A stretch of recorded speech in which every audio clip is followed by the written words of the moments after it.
Greetings to respected subscribers and guests of the channel. To truly feel the essence of freedom, you need to lose it at least once. Only after ending up behind bars does a person begin to understand how much happiness they had on the outside and how little of it remains now. Escape is the most frightening word in prison. For prison staff, there exists their own internal classification of crimes by severity. The most serious one is escape. Only after that come murder, grievous bodily harm, moderate injuries, and minor injuries. At the very bottom of the list is drugs. The prison assessment of the severity of these crimes does not correspond to official legal standards. For example, for escape, you may get only 5 years, for grievous bodily harm, 10 years, and for murder, you may receive life imprisonment. All other crimes simply do not exist for prison. A real or even mistakenly assigned tendency toward escape guarantees an inmate constant and relentless attention from prison staff for the entire time spent behind the wire. Formally, an inmate inclined toward escape, in slang pobiegushnik or sklonnik, meaning runner, or inclined one, meaning escape risk inmate, has exactly the same rights as other inmates, but constant surveillance makes his life unbearable. Once prison staff suspect an inmate of being prone to escape, they usually do not bother verifying whether these suspicions are justified.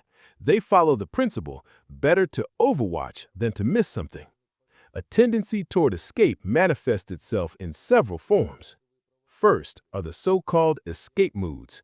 These are dreams of freedom and home, loved ones and friends. Any normal person wants to be free. Any normal person has the thought, if only I could run away from this shit. Escape moods intensify in spring, but this is not reflected in escape statistics. People more often escape when nights are darker and longer. Yet for some reason, even experienced prison staff consider spring the most dangerous time of year. Second are escape intentions. Unlike moods, these are thoughts that acquire direction and logic. They are no longer about singing birds and blooming flowers. Third is intent to commit escape. At this stage, specifics begin to appear: where, when, with whom, and under what circumstances. Fourth is preparation for escape. These are real actions aimed at preparation, studying how prison staff service is organized, making auxiliary items, tools, and camouflage means. Fifth is attempted escape. In everyday language, this is called a failed escape attempt.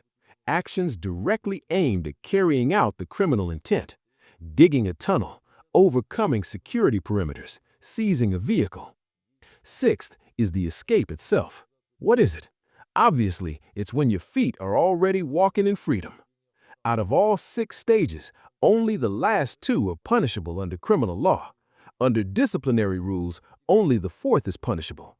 The first 3 seem formally not punishable. In reality, the moment an inmate merely stammers about how nice it would be to be free right now, the intelligence officers will find out. That's it. A mark on the personal file is guaranteed, along with all the suffering that comes with it. Therefore, even talking about escape is forbidden. Thinking about it is also not recommended. Harsh practice shows that escapes succeed very rarely, and even when they do, how do they end? A person simply trades one prison for another, moves from a cell into some basement or attic, and even that for a short time. In any case, history knows not a single example except for the Count of Monte Cristo, where an escapee became a happy person. Therefore, if thoughts of escape appear, drive them away immediately and never tell anyone about them. These thoughts are absolutely stupid.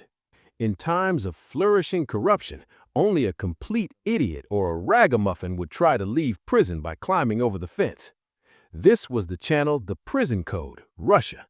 Leave a like, subscribe to the channel. Good luck.